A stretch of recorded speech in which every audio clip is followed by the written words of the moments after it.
this is Kim Speedy from 10 Sigma. Welcome to episode 87 of Transition Tuesday. Today I'm going to talk about increasing students' transition engagement. Right now I'm going to switch over to a short slide presentation to share this information. In this video, I will discuss the current realities of transition teachers and the transition process across the country.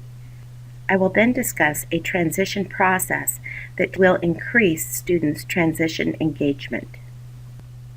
I'm sure we can all agree that the purpose of education is to prepare students to lead a positive, productive, and happy adult life. In order to achieve this purpose, and there is no way around it, student involvement and ownership in their transition process is critical. Think about it. How eager would you be to participate in your life's plan that other people design for you? And given the fact that we are talking about teenagers who have special needs and see the world idealistically anyway, this doesn't work. I've realized through numerous conversations with special education educators that the main reason students' transition engagement is so difficult to achieve is that teachers spend a lot of time on paperwork. Therefore, it takes some of the emphasis off teaching. In some cases, teachers have little or no direct instruction time with students, especially students who are higher functioning and on course to earn their high school diploma. There is a large emphasis on academics, leaving very little time for transition. And there is limited communication about transition between IEP meetings. For teachers who want to better prepare their students for their transition to adult life and increase their engagement throughout the transition process, I will be explaining a three-phase transition approach, which involves students before, during, and after the IEP meeting. Before I get into this, most teachers hearing this approach for the first time are going to say, "I have no time to do this." All I want you to do is keep an open mind to learning these concepts and know that with thoughtful planning and the right tools, you can do this approach. I want to preface that this transition approach needs to be modified according to each student's abilities. But all transition age students in special education need to be involved in their transition process to the greatest extent possible. Let's first talk about what needs to be done before the transition IEP meeting and who is involved doing it. The student needs to know what an IEP is and how it benefits them. They also need to know their rights as well as the importance of making informed decisions based on exploring their options. This would probably be the student's special education teacher's responsibility. The student then needs to explore their postsecondary goal options. This would be done through informal assessments like surveys, interest inventories, interviews, etc. Of course, it's the teacher's responsibility to give these to the students and the student's responsibility to complete them. Once a student has done some initial exploring of their options, they need to narrow down their preferred options, to do some research about specific areas of interest through researching on the internet, interviewing adults, and volunteering, etc.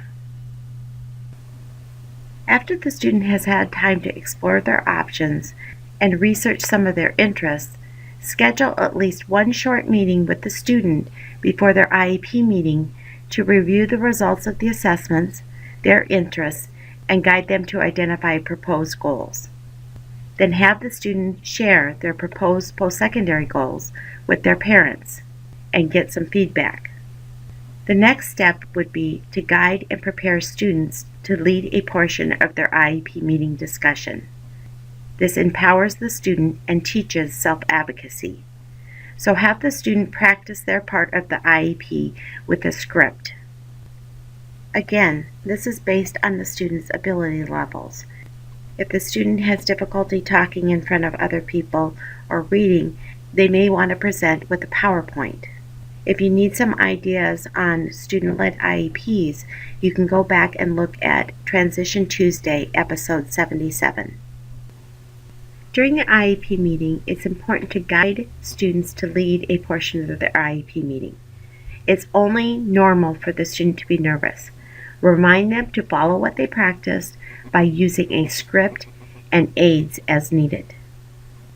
Also, help students understand the importance of the IEP meeting and their role in it.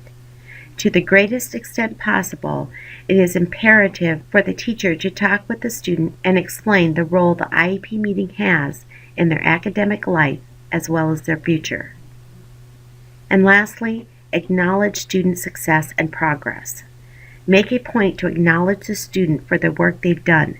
Develop and use a certificate to acknowledge students during the IEP meeting.